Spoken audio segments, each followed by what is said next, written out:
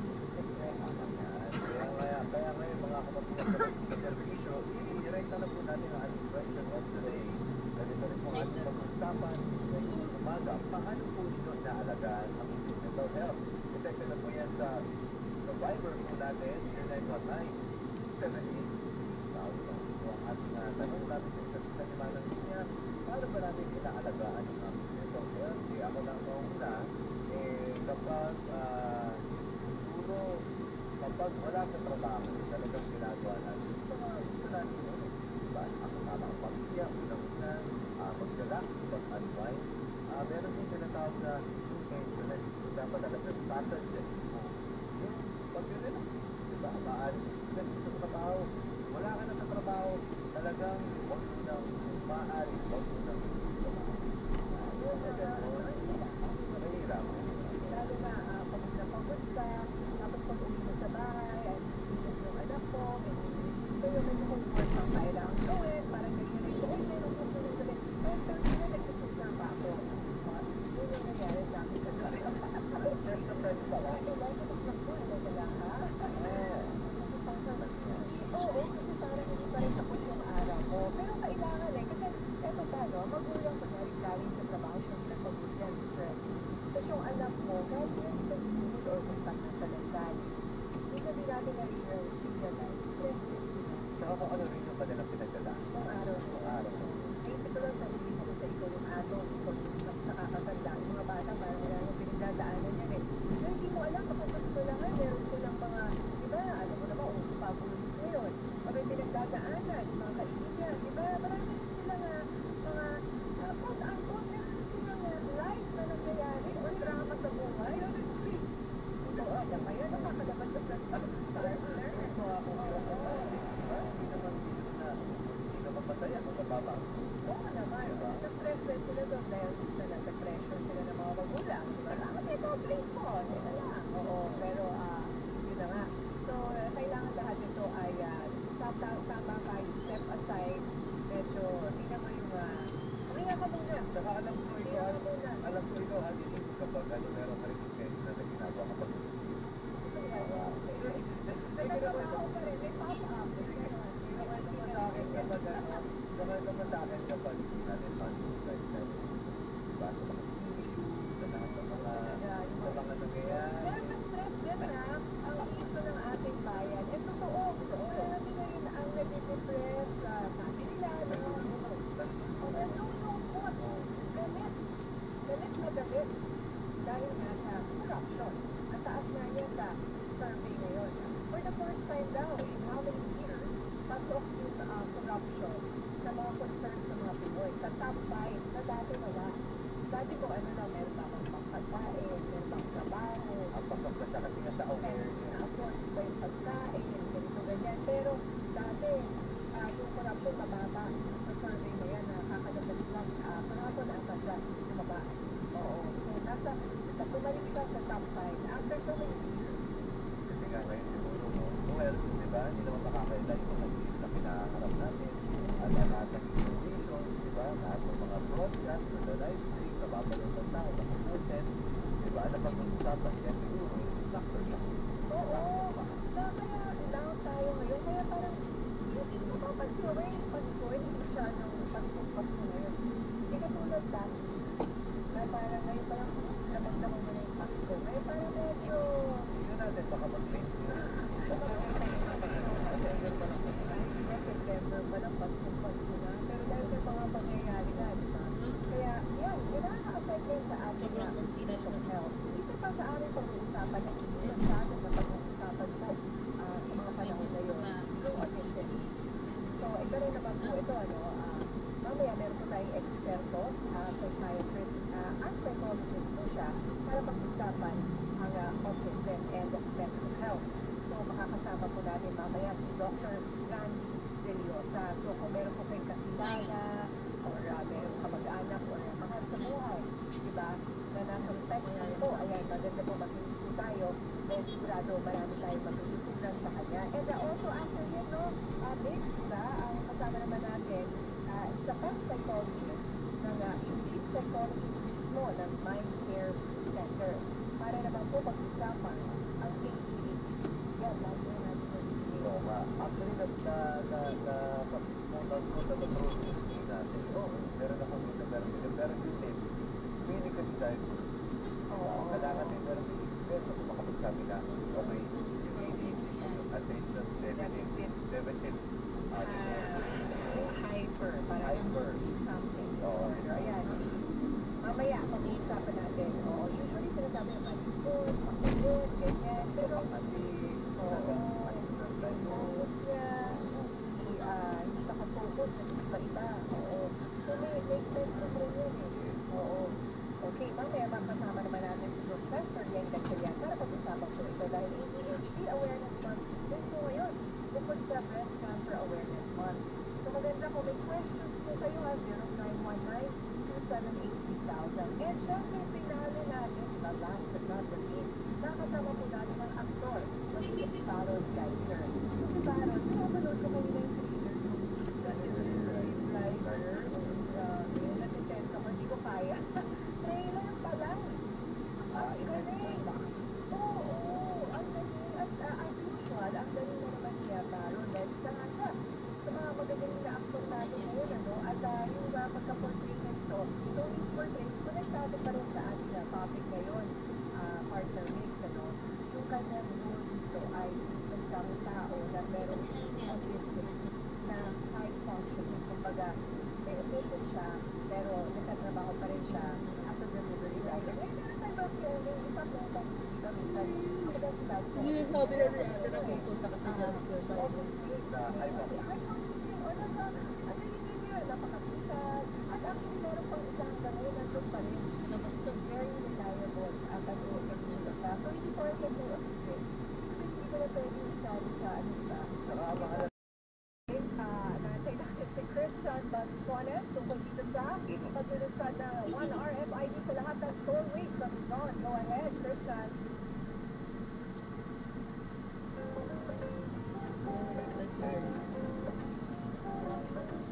Christian Bascones.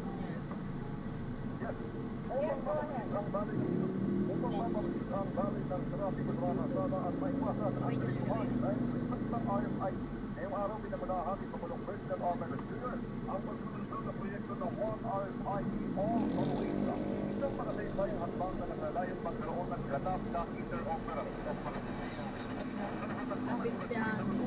Sa pamamagitan ng proyekto, magiging posible na paggamit ng na lamang na RFID accounts para sa lahat ng toll roads ng walang apalang magbabalik ng sticker o account sa bawat expressway. Sa unang page ng paglulusad, may option ang mga motorista na iparehistro ang kanilang kasalukuyang RFID upang magamit sa ibang expressway. Sakop ng 1 RFID ang mga tollways tulad ng Tarlac, Pangasinan sa Union Expressway, Moving Towards sa Tarlac Expressway, North Luzon Expressway, NLEX S-Lex Connector Road, Metro Manila Skyway 63, South Metro Manila Skyway 61 and 2, Nain Expressway, Manila Cavite Toll Expressway, Luzon Expressway, Montezuma Cavite Expressway, Cavite Laguna Expressway, at Star Tollway. Ang proyekto ay bunga ng masusunod Sabi kasi ni ate, pwede ko ba isama yung dalawa? Noong July 2025, formal na nilagdaan Yung ng anak mga ni Ate Mary Ann. concessionaires at operators ang mga business schools na nagtitipid sa bahay sa tamang pagpapatupad ng interoperable sistema. Ayon kay Pangulong Marcos, ang 1 RFID All Tollways ay patuloy ng patuloy na modernisasyon sa infrastruktura ng bansa upang mas mapadali, mas mabilis at mas komportable pagbabiyahe ng mga Pilipino sa mga expressway sa Luzon. Kanina official na binanggal ang mga RFID system na auto sweep at streetbox. Pinagunyat ang pagkakaroon ng isang RFID na lamang ang mga may dalawang RFID o na may limit para pa ay pwede magpagkita lamang sa isang RFID habang ang mga may negative balance naman ay dapat unang bayaran bago makapag-avail ng o makapag-install ng libre ng 1 RFID. Ako, si Christian Bascones ng PRC News Manila para sa CNN. Kailan kayo dali? Sa 26. Maraming salamat, Christian Bascones. Birthday pa ni Ate Mary. Taos-pusong tumulong, walang sinasabi, walang sila ang aming mga bayan. Saturday na nag-gabi para Sunday. Ay, naman.